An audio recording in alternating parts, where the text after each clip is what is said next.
All right, so here we are. He didn't respond. Here we are, and we were learning about Bishul after Afia, and Afia after Bishul.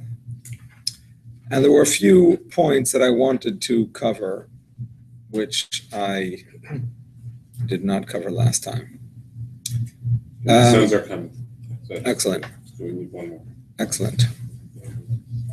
Mike, Moshe Goran, did you text him? Yeah, I haven't heard from him. Okay. So, let's talk a little bit about making tea. Making tea on Shabbos. Yes? I don't drink tea. Why not? Looking for someone else. Tea. Tea. So let's talk about all the different possibilities. Obviously, can't put the tea bag into a kli rishon, which nobody does anyway. Kli rishon actually cooks. How about putting it into a cup and pouring onto it from a kli rishon? Kli rishon is what? A vashal kadei klipa. So it should be allowed or not allowed? Not allowed. Although Unless since the herbs already cooked. herbs are not cooked. They're dry. It's so They're not little, so we don't pay attention today. cooked. So little we don't pay attention. Klishini, Rabbi. It's like a Sefer Torah. There's just a little break between the part of the ches that connects it. Little break that. 1 second. Echad and acher, between Shema Yisrael, Hashem Elokeinu, Hashem Echad and acher is only a little spike. The little corner makes it a dalet or a resh. Only a little difference. Hashem Echad or Hashem acher. I'm telling you, it's a little difference. So, little difference. אבל לא עושים, יש כאלו שעושים כלי ראשון, כלי שני, זאת אומרת, זה בסדר. Let's see. מחלוקת. Let's see. So, the argument could be made for pouring onto it from a kli rishon. I'm not gonna, it's not mutter, but the argument could be made that maybe the bag is the klipa. It only cooks a kadei klipa, right? Maybe the bag is a klipa. What do you mean the bag, Rabbi? The tea leaves are in a bag. Tea bag. The tea bag. Oh. So maybe, I'm sorry? Can't cook a bag. What do you mean? The whole point is, you can't cook a bag. The point is that you can cook a bag. That's my point. Of course you can cook a bag. That's not food. You can pour hot water on a table. Can't cook a table, right? So the point is that a klipa, the heat diffuses in the first klipa's worth, and what's beneath the klipa, it doesn't successfully cook. So you could argue maybe the bag is the klipa, and by the time the heat of the hot water gets into the bag, it's not as hot. Okay, but nobody says that. Next. I like that. What? I just made it up. I like I'm just that. giving you an argument. I like Just that. for your edification, for your education. Yes. For argument's sake, why we cannot say the defects in the atmana when we're going to the water? Hatmana? Small proper. Yeah, but the purpose is not hatmana. The purpose is, for argument's sake, I'm giving you another argument. You give me one argument, I'm giving you a counter argument. That it's not hatmana because the purpose of it is not to keep it warm. You don't even care if they're warm. The purpose of it is that it shouldn't spread out and you shouldn't have to drink the little pieces. Hatmana, the purpose of insulating is to keep it hot. Over here, you don't care about the tea bag being hot. Yeah. You take from the kli rishon, you take kli sheni, you pour hot water. By the time you go to the table and you take the tea and put it inside, We didn't get to kli sheni yet. I was discussing Eruv and kli rishon. Oh, okay. Okay. So of course. I'm sorry? It's not. Come to the trial, people put the bags inside, instead of the hashish atmana, and put like individual food in the bag into the challah. Yeah, You don't care from the bag. You just want the food on the spread. that's one of the arguments that they give. The same with the tea bag. That's one of the arguments. Absolutely. That's one of the if arguments. if it had open holes, then it's not at all. That's also true. Yeah, that's also true. If the flavor goes back and forth, then they say it's not atmana because it's part of it. Anyway, by the way, just for argument's sake, because we're arguing in the spirit of Tisha B'Av coming up. No, just kidding.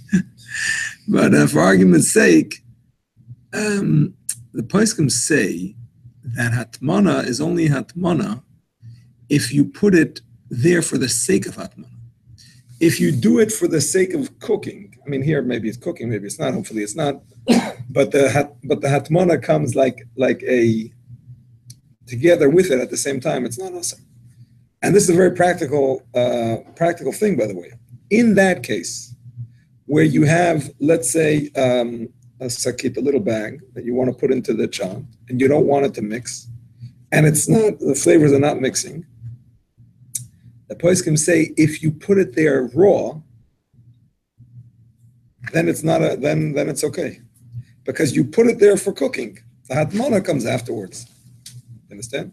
So the same thing here. With your son? With my son. Okay, excellent.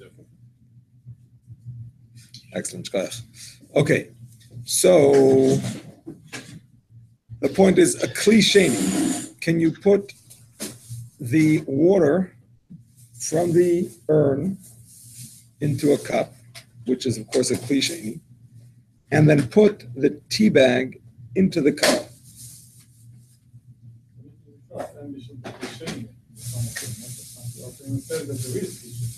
Okay, so let's talk about it a little bit, just because we're discussing things.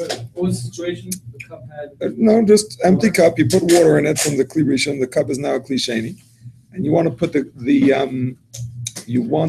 tea bag in it. So on the one hand, There's already water in the second cup. already water, kli sheni. So on the one hand, we say that a kli sheni is not mavasha. That's on the one hand. On the other hand, give me a counter argument. One parent says that as long as it's not doesn't matter which kid. I got the who said it. Who said it? Joseph. Yosef, what do you say? So it's atzaletis. It doesn't matter. That's it? Everybody agrees? Finished? Klisheni, atzaletis, forbidden?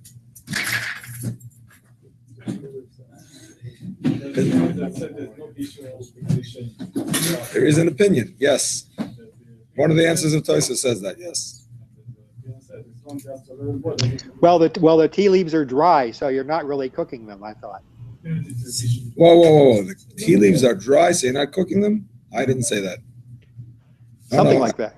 No, okay. nothing like that at all. The question was asked, maybe they are already cooked. And I said, no, they're dried. They were never cooked in the past tense, not in the present tense. In the factory, all they do with the leaves is they dry them out. They don't cook them. So that's why it's a problem, because you're not allowed to cook something that was never cooked. That's all I was saying. Not that you're not cooking it now. You are cooking it now, absolutely. The fact that you're not going to eat it, by the way, doesn't mean that it's not considered cooking. The fact, you're going to eat its flavor. That's what you're cooking. You're cooking the flavor for that, that's coming out of it or whatever. So, kli sheni is a three-way machloikas. Who remembers? Three-way machloikas. One opinion is that it doesn't cook. Yes? It does cook for sure? For sure? It looks like cooking is another opinion. That's one of the answers of Tosfos, correct? Somebody said a picture with the egg cooking. Oh. By the way, I didn't do that specifically for this class, although I had it in my mind. I just couldn't be bothered. My wife's out of town, so I couldn't be bothered making a pot dirty. So I put it in the negelvasa thing. I put the eggs in. And I didn't tell you the whole experiment because it was too long to explain. But I basically changed the water 3 times. Dafka. No, to cook it. I was afraid it wouldn't cook with Not one. Not initially. No. Dry it, cool down, you put new water. Exactly. Every 10, 15 minutes, I put in new water.